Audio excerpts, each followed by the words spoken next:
কাতারের বাসিন্দাদের জন্য এটি ছিল ভিন্ন রকম অভিজ্ঞতা। ক্ষেপণাস্ত্র হামলার আগেই সাইরেনের শব্দেই ভীত সন্ত্রস্ত হয়ে পড়েন অনেক বাসিন্দা। স্থানীয় সময় সোমবার রাতে কাতারে অবস্থিত মার্কিন সামরিক ঘাঁটি আল উদেইদ লক্ষ্য করে এই ক্ষেপণাস্ত্র ছোড়ে ইরান। একাধিক পারমাণবিক স্থাপনায় যুক্তরাষ্ট্রের হামলার কয়েক ঘন্টার মধ্যে এই জবাব দিল দেশটি, যদিও বেশ কয়েকটি ক্ষেপণাস্ত্র প্রতিহতের দাবি করেছে কাতার প্রশাসন।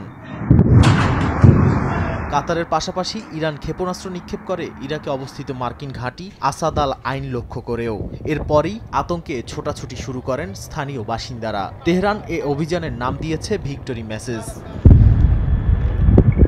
এ ঘটনার পরেই নিজেদের আকাশসীমা বন্ধের ঘোষণা দেয় কাতার, সংযুক্ত আরব আমিরাত, বাহরাইন ও কুয়েত। একই সঙ্গে এই হামলার নিন্দা জানিয়েছে আরব আমিরাত, সৌদি আরব সহ মধ্যপ্রাচ্যের বেশ কয়েকটি দেশ। ইরানে হামলা কাতারের সার্বভৌমত্ব ও আকাশসীমা, আন্তর্জাতিক আইন এবং জাতিসংঘ সনদের লঙ্ঘন বলে অভিহিত করেছে দেশটি। যদিও ইরানের জাতীয় নিরাপত্তা কাউন্সিল বলেছে, ভ্রাতৃপ্রতিম দেশ কাতারের ক্ষতি সাধনের জন্য ক্ষেপণাস্ত্র নিক্ষেপ করেনি তেহরান। এদিকে ৩টি পরমাণু কেন্দ্রে মার্কিন হামলার পর প্রথমবারের মতো প্রতিক্রিয়া জানিয়েছে ইরানের সর্বোচ্চ ধর্মীয় নেতা আয়াতুল্লাহ আলী খামেনি। সামাজিক মাধ্যমে দেয়া এক বার্তায় তিনি বলেন, শত্রুরা বড় ভুল করেছে, তাদের শাস্তি পেতেই হবে।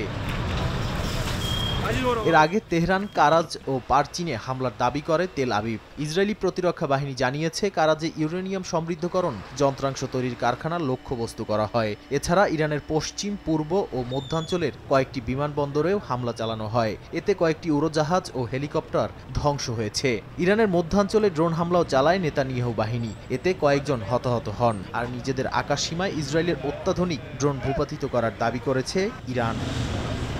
নাদিম মারজান, সময় সংবাদ।